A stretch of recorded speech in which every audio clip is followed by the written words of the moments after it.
मंगलम भगवान विष्णु मंगलम।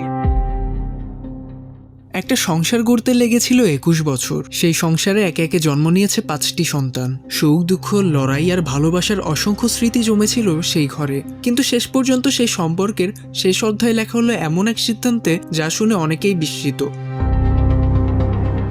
জোর করে সম্পর্ক টিকিয়ে রাখার চেষ্টা না করে নিজের স্ত্রীকেই প্রেমিকের হাতে তুলে দিলেন স্বামী। ভারতের উত্তরপ্রদেশের সন্ত কবির নগরের এই ঘটনাই এখন সামাজিক মাধ্যমে তুমুল আলোচনার জন্ম দিয়েছে।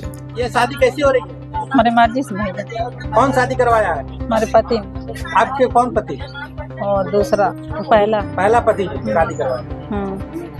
क्या कुछ कहेंगी आम जनता से?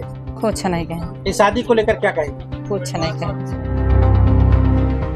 জানা যায় প্রায় 21 বছর আগে প্রেম করে বিয়ে করেছিলেন বুদ্ধিরাম নিষাদ ও ফুলমতি। তাদের সংসারে রয়েছে 5টি সন্তান। কিন্তু সময়ের সঙ্গে সঙ্গে ফুলমতির সঙ্গে একই গ্রামের বাসিন্দা অবধেশ নামে এক যুবকের প্রেমের সম্পর্ক গড়ে ওঠে বলে অভিযোগ ওঠে।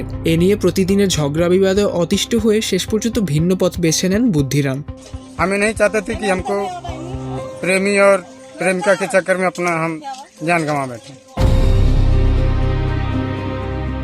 তিনি সিদ্ধান্ত নেন যে মানুষ তার সঙ্গে আর থাকতে চান না তাকে জোর করে আটকে রাখবেন না, এমনই সিদ্ধান্ত নেন তিনি। এরপর আত্মীয় স্বজন ও গ্রামবাসীর উপস্থিতিতে আশরাফপুরের ঐতিহাসিক শিব মন্দিরে নিজের স্ত্রী ফুলমতির সঙ্গে অবধেশের বিয়ের আয়োজন করেন। বিয়ে সম্পন্ন হওয়ার পর নবদম্পতিকে হাত জোর করে শুভকামনাও জানান তিনি।